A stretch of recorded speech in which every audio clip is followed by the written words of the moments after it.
감격의 아침입니다. 우리 아침 예배로 하나님 앞에 함께 나가겠습니다. 오늘은 마태복음 5장 33절에서 37절까지의 말씀을 우리 함께 읽으시고 하나님 말씀을 나누겠습니다. 또 옛사람에게 말한 바 헛맹세를 하지 말고 내 맹세한 것을 주께 지키라 하였다는 것을 너희가 들었으나 나는 너희에게 이르노니 도무지 맹세하지 말지니 하늘로도 하지 말라. 이는 하나님의 보좌이며 땅으로도 하지 말라. 이는 하나님의 발등상이며 예루살렘으로도 하지 말라. 이는 큰 임금의 성이며 내 머리로도 하지 말라. 이는 내가 한 터럭도 희고 검게 할 수 없음이라. 오직 너희 말은 옳다 옳다 아니라 아니라 하라. 이에서 지나는 것은 악으로부터 나느니라. 우리는 지금 마태복음 5장의 긴 내용을 보고 있습니다. 우리가 마태복음 5장에서 우리가 신앙생활에 있어서 어째 보면 굉장히 좀 중요하지 않다고 여기는 생활에 대한 부분들, 그런 부분들을 예수님께서 이 구약의 선지자들이나 혹은 율법을 가르쳤던 서기관과 바리새인들이 했던 내용을 이 복음의 버전으로 재해석해주는 장면입니다. 예수님은 서기관과 바리새인의 의보다 더 나아야 한다 이렇게 가르쳐 주셨죠. 안 그러면 우리가 천국을 못 간다고 그랬어요. 그래서 우리가 지난번에 살핀 것처럼 서기관과 바리새인의 의, 그들의 의가 집중했던 것은 바로 외형적인 행동을 말합니다. 내면에 대한 터치를 그들은 못하죠. 왜냐하면 사람은 이 한계가 있는 존재잖아요. 그래서 3차원에서 눈에 보이는 것만 가지고 분별하고 판단하는 존재지 이 사람의 마음 전체를 100% 온전히 이해한다거나 그러지를 못합니다. 그래서 우리가 자연스럽게 율법 자체가 원래는 순기능이죠. 율법이라고 하는 하나의 규정이 있어야 되죠. 규칙이 있어야지만 우리가 이게 실천이 가능해요. 근거가 있어야지만 행동이 되거든요. 근데 오늘날 이렇게 너무나 세상이 아픈 건 이 근거가 제멋대로예요. 근거를 자기에게 둡니다. 근거를 기존의 것을 다 이렇게 없애고 무너뜨리고 이 전통이라고 하는 이름으로 전부 도매급으로 다 쓰레기통에 집어넣는 그런 근거를 가지고 삶을 살아가니까 세상 사람들이 그게 굉장히 유토피아를 건설할 것처럼 처음엔 보이죠. 근데 살아가 보면 사람은 다 느낍니다. 먼저 내 내면이 무너지는 걸 경험하죠. 육체적으로도 너무나 고통스럽고 관계는 이루 말할 수 없이 악화되고 이런 모든 것들이 사실은 율법의 오남용입니다. 율법이란 무엇일까요? 먼저 하나님께서 우리에게 규정, 규칙을 주신 거예요. 즉 하나님과의 뜨겁고 사랑하는 믿음의 관계, 남녀가 사랑할 때도 보이지 않는 무언의 어떤 질서가 있죠. 그죠? 남녀가 사랑하는데 이 남자가 막 다른 여자 2명, 3명 만나면서 사랑하면 안 되죠.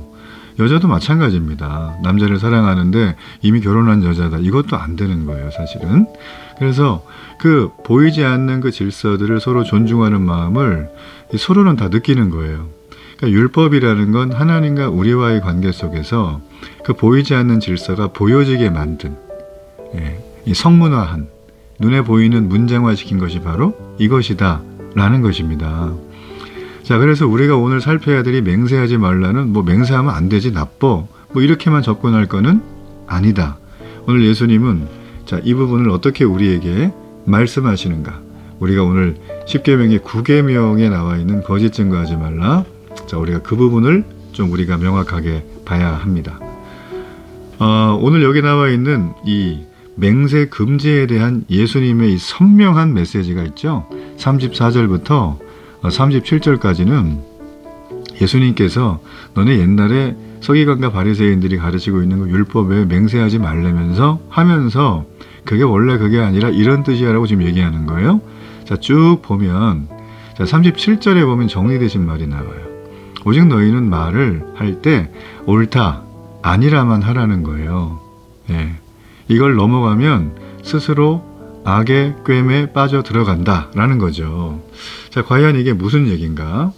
예수님께서는 이 맹세를 금지하실 때 이 계명의 목적, 즉 이 맹세가 필요 없는 언행일치의 하나 되는 인격을 갖추라고 얘기를 해요. 그렇게 하게 되면 그게 하나님 앞에 영광 돌리는 거예요. 그런데 여기 나와 있는 이 옛 서기관과 바리새인들이 맹세에 대해서 논할 때 이 맹세하는 방식에 집중을 했어요. 그래서 하나님의 이름을 거론하지 않고 그냥 우리가 일상에서 맹세하면 괜찮다 이런 해석을 했다라는 거예요. 근데 예수님은 이걸 전부 다 이렇게 아니라고 얘기를 하죠. 왜냐하면 예수님께서는 하늘, 땅, 예루살렘으로 맹세한다 해도 여기 하나님 이름은 안 나오잖아요. 근데 하나님과 무관한 맹세가 될 수 없다고 얘기를 해요. 자, 왜냐하면 하늘은 하나님의 보좌래요. 땅은 하나님의 발등상이고 예루살렘으로도 맹세하지 말아야 하는 것은 예루살렘은 하나님이 세우신 큰 임금의 성전이기 때문이에요. 자, 그곳에서 하나님이 자기를 요새로 알리셨죠. 시편에 보면. 그러니까 이 세 가지 모두가 다 하나님을 가리키는 피조물들이 되기 때문에 이들로 맹세하는 건 역시 하나님을 거론하는 것과 마찬가지다. 자, 그럼 36절에 보면 내 머리로도 맹세하지 말라. 자, 여기도 보면 하나님께 속한 피조물도 역시 우리의 머리죠. 그러니까 우리가 머리 한 털락도 희고 검게 할 수 없다는 사실, 자, 그게 바로 피조물의 위치를 말해 줍니다. 자, 결국 우리가 어떤 것으로 하나님의 이름이 안 들어간다고 맹세해도 돼라고 했던 기존의 관념에서 어떤 것으로 맹세한다 해도 하나님이 거론되는 것을 피할 수는 없다. 그래서 예수님이 강조한 건 뭐냐면 맹세가 필요 없는 사람이 되라는 거예요. 그래서 옳다 그저 아니라 예스와 노를 얘기하는 거죠. 명확하게. 그래서 그게 신뢰가 되고요. 그게 언행일치의 삶을 살아가는데 첫 번째 요소라는 거예요.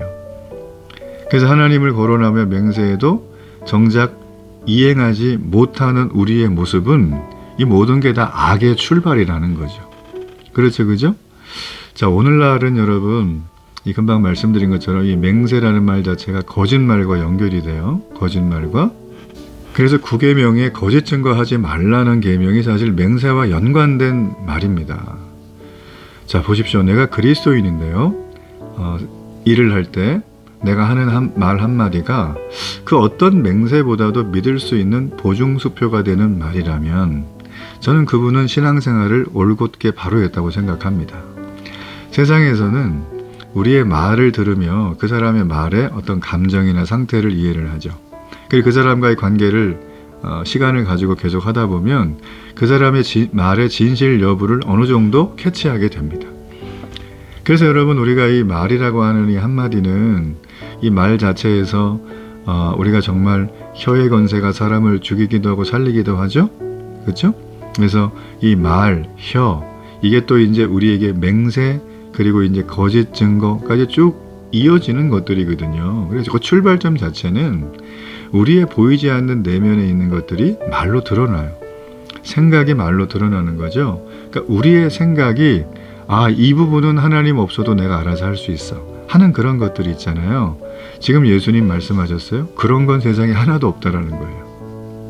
그러니까 우리가 농담처럼 하는 거짓말, 아주 가십을 하면서 쉽게 하는 거짓말, 마치 그냥 물을 마시듯이 씩씩 던지는 약간의 과장이나 혹은 왜곡이나 혹은 덧붙이는 거나 이런 말 자체의 언어적인 습관들이 우리에게 있거든요. 그런 습관들을 누구도 피해가기가 많이 어렵죠. 자기도 해놓고 나서 이렇게 이거 아닌데 할 때가 있잖아요. 여러분 그거를 하나님 앞에 내어놓고 진지하게 기도하면서 하나님 회개합니다. 저를 좀 고쳐주세요. 이런 어떤 마음의 이 변화가 있는 것이 너무나 중요하다라는 것입니다. 오늘 이 맹세하지 말라는 예수님의 현실적인 얘기, 여러분 이 얘기가 오늘도 우리에게 율법을 완성하고 율법이 완성한 사랑이라는 그 예수님의 기준에 근거해서 이 말씀을 실천하고 여러분의 언어 생활에 거짓과 헛된 맹세가 떠나며 어디를 가든지 그의 혀와 말과 언어로 나를 살리고 영혼을 살리고 주변을 이롭게 하는 축복의 하루가 되기를 바랍니다. 결단의 기도를 드립니다. 하나님 아버지, 오늘도 우리가 무심코 내뱉었던 한마디의 말, 이 말이 얼마나 중요한지를 기억하고 하나님 앞에 기도하며 혼잣말, 주변의 사람들과 하는 그 모든 말들에 거룩한 영혼의 이 복음의 필터링이 있게 해 주옵소서. 예수님의 이름으로 기도합니다. 아멘.